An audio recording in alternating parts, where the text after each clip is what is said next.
लोकसभा चुनाव खत्म होने से पहले ही एग्जिट पोल आना शुरू हो गए, लेकिन फिलहाल सबसे ज्यादा खबरें हैं फलौदी सट्टा बाजार के सटोरियों के आंकड़ों की। जी हां, चुनाव खत्म होने से पहले ही फलौदी सट्टा बाजार ने प्रेडिक्ट कर दिया है कि भाजपा गठबंधन जीत रहा है और कांग्रेस महज 50 सीटों पर सिमट कर रह जाएगी। अब फलौदी सट्टा ये किस आधार पर कह रहा है? राजस्थान, एमपी की लोकसभा सीटों पर कौन बाजी मार रहा है? आखिर कितनी सीटों का अनुमान लगाकर बैठे हैं फलौदी सट्टा बाजार के सटोरी? कब कब सही हुए इनके अनुमान जानने के लिए हमारे इस वीडियो को आखिर तक जरूर देखें। नमस्कार, मेरा नाम है मेघना सचदेवा, आप मुझे देख रहे हैं लोकमत हिंदी पर। फलौदी सट्टा बाजार के इन चुनावों पर किए गए सट्टे पर तो ताजा आंकड़े कहते हैं कि भाजपा को 300 से ज्यादा सीटें मिलेंगी। हालांकि सट्टा बाजार के मुताबिक 400 पार वाला आंकड़ा भाजपा के लिए काफी दूर है, जबकि कांग्रेस और गठबंधन के लिए महज 50 सीटें ही रहेंगी। हालांकि अगर सट्टा बाजार से आ रही लेटेस्ट अपडेट की बात करें तो राजस्थान में भाजपा के लिए मुश्किल हो सकती है। रिजल्ट से 4 दिन पहले राजस्थान की 25 लोकसभा सीटों के लिए फलौदी सट्टा बाजार का ताजा अनुमान आ गया है। फलौदी सट्टा बाजार के अनुमान में इस बार कई सीटों पर कांग्रेस की बल्ले बल्ले होती हुई नजर आ रही है। सट्टा बाजार के अनुसार भाजपा के करीब 19 से 20 सीटें जीतने का अनुमान है। राजस्थान में कुल 25 लोकसभा सीटें हैं।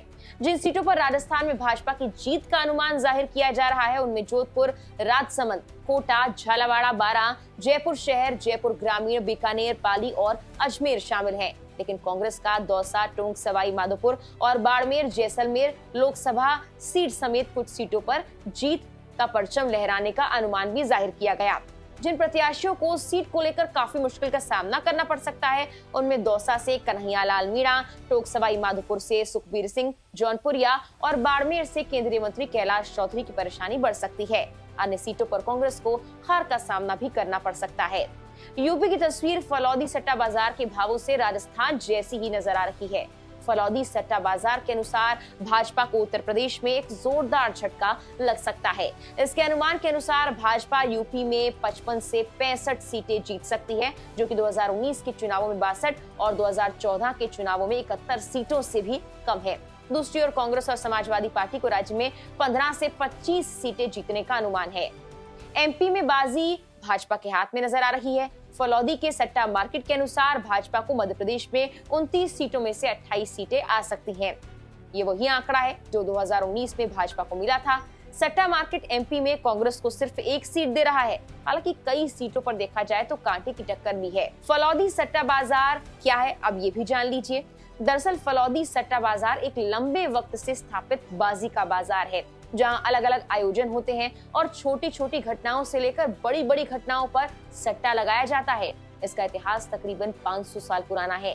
यहाँ करोड़ों का कारोबार होता है। चप्पल उछालने पर उल्टी गिरेगी या सीधी, इससे लेकर देश में किसकी सरकार बनेगी, हर घटना पर यहाँ गुणा गणित बैठाया जाता है। अब आप सोच रहे होंगे कि भला ये अनुमान लगाए कैसे जाते हैं।